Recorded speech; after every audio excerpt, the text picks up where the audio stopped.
आपकी क्या उम्र है, आप कितने वक्त से इंतजार कर रहे हैं? नमस्कार, मैं एक भूतपूर्व सैनिक हूँ। 17-18 साल मैंने अपने देश को दिए हैं और उसके बाद में यहाँ पे इन युवाओं के साथ में अपने आप को कॉम्पीट करके मैंने फिर से ये पटवारी की एग्ज़ाम निकाली है। 40 साल की मेरी उम्र है। मैं और मेरा बेटा साथ में पढ़ाई करते हैं। हम लोगों ने बहुत मेहनत करके इस एग्ज़ाम को दोबारा निकाला है और इस राज्य से, अपने राज्य से मैं उम्मीद रखता हूँ कि मैंने देश की सेवा की। देश की सेवा करने के बाद में हम हर राज्य में जाते हैं तो एक सैनिकों को, पूर्व सैनिकों को सम्मान दिया जाता है और इतनी रिस्पेक्ट मिलती है। पर हमारे राज्य के अंदर कुछ पॉलिसीज़ ऐसी आई है जिसकी वजह से पूर्व सैनिकों के लिए मतलब एक तरीके से उनके साथ छल हुआ है।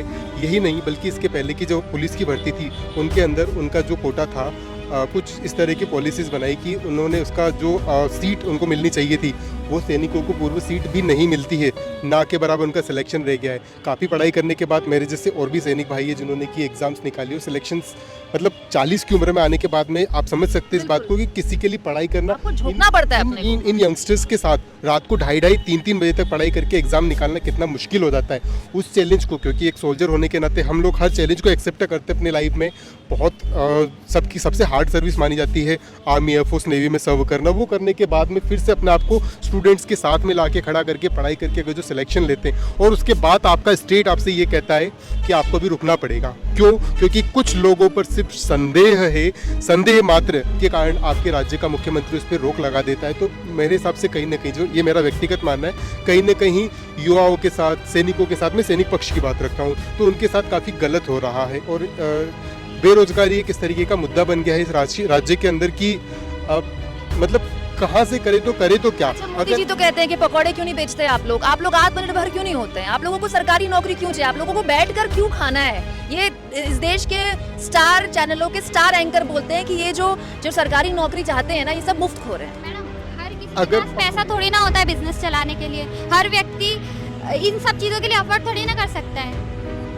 अगर पकोड़े ही सब बेचेंगे, अगर सब पकोड़े ही बनेंगे तो इस देश की पॉलिसी कौन बनाएगा, इस देश के लिए सर्व कौन करेगा, इस देश की बॉर्डर पे कौन खड़ा होगा, इस देश की इस पब्लिक को, इस भीड़ को, इस ट्रैफिक को कौन कंट्रोल करेगा।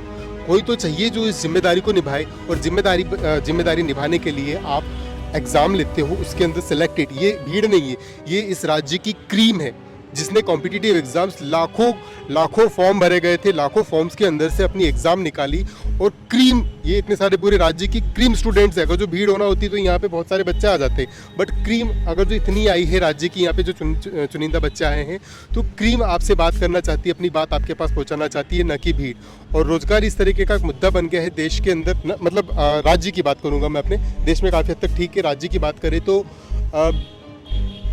अगर बच्चा पढ़ाई करना चाहता है और वो एग्ज़ाम क्लियर कर लेता है तो उसके बाद में कुछ लोग आते हैं और उनके एग्जाम्स पर अगर जो रोक लगवा देते हैं, तो काफ़ी दिन से मैंने पिछले सरकार का काम है, आप जांच बिठाइए, हफ्ते 2 हफ्ते में जांच खत्म कीजिए, जिन्होंने गलत किया उनको हटाइए। जो पूरी की पूरी फॉर्म भर रहा है आदमी, लाखों लोग फॉर्म भर रहे हैं, उन सबके साथ खिलवाड़ क्यों हो रहा है? चल रही है।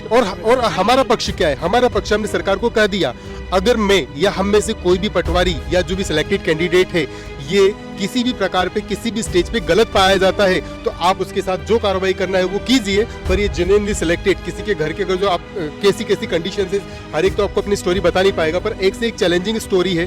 उन स्टोरी के बावजूद मतलब उन्होंने देखा जाए तो बहुत मेहनत से जो पढ़ाई की है, वो कब तक इंतजार करें? उनके इंतजार की एक लिमिट होती है, वो लिमिट खत्म हो गई, उनका धैर्य का बांध टूट रहा।